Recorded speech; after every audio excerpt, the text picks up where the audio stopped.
Welcome to Word Alive with Fidelia. Today we'll be talking about partnership. What is partnership? A partnership is an arrangement where parties or people come together and cooperate to advance their mutual needs or their mutual interests. God clearly partners with his people through our scriptures and wants to do the same with us today. What God wants of us through partnership is to help guide us into a strong and personal relationship with Him. And we can achieve that by also working well with others to bring God's purpose to pass. The importance of partnership cannot be overemphasized. We know the benefits of even companies coming together in partnership. They become stronger as the weaker one is taken over by the stronger one, like the stronger brand. They can achieve so much more than while they were alone.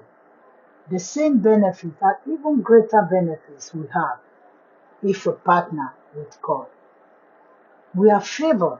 We will walk in His wisdom, we will walk in His power, His peace, and His understanding. His Spirit will always guide us through every good and difficult moment. Why? Because we allow Him to hold us by His hand and every step in the way.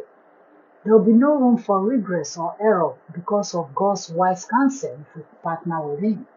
Therefore, making us to live, a life that is joyous, peaceful, and fulfilled is for our own good if we partner with God and with others. When we partner or work with others, we learn more. We are even more strengthened.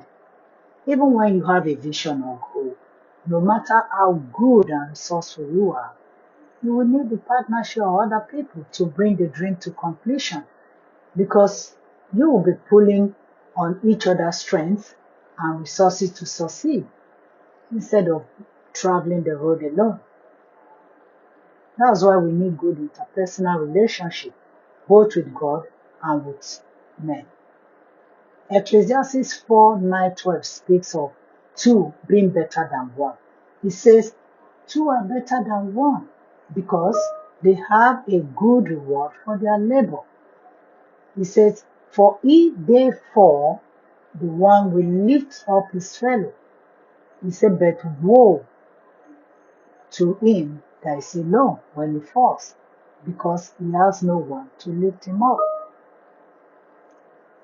In Luke 10:1, he says, the Lord appointed other 70 and sent them out 2 by 2 because his face, he sent them to the city in teams, not just one people, because he knew the power of partnership. Exodus 17:8-15 says, we saw how Moses became heavy, that Aaron and all, they were asked to help stay his hand up, one on each side, so that he would just keep his hand steady and had victory when they did so. Moses could not have done it alone. So we all need the help of one another and surely rely on each other to succeed. Let us learn to be patient with each other. No one should think too highly of themselves as not to appreciate the input of others. Do not be selfish to share your talents, time, and resources with others. Have this approach that you do not know it all and that you certainly need to work with others for success. Let's cultivate a good personal relationship with others. Be sensitive to the needs and be willing to be a helper. I talked about being a helper in one of my podcasts. Amos 3:3 says, do two work together unless they have agreed to meet? Absolutely not. See, in the family circle, spouses should cooperate with each other to raise a family and to make a meaningful living together in accordance with God's instructions for Christian household. See Ephesians 5:21-27. Children, work well with your teachers, your instructors, your parents, your guardians, and all those on your path to point you to the right path by being obedient and committed to the principles, to the teachings and instruction that have been passed down to you. There should be no rebellion because it's for your good in the long run. And as a worker, be a good team player. Stand for and do right for your team, lifting each other up. If you shine, shine through the team, as you could not have achieved great success without reliance on other team members' effort. 1 Corinthians 12:17 through 20 says, he said, if the whole body were an eye, where will be the sense of hearing? He says, if the whole body were an ear, where will be the sense of smell? But as it is, God in his infinite wisdom, he arranged all the members in the body, each one of them as he chose.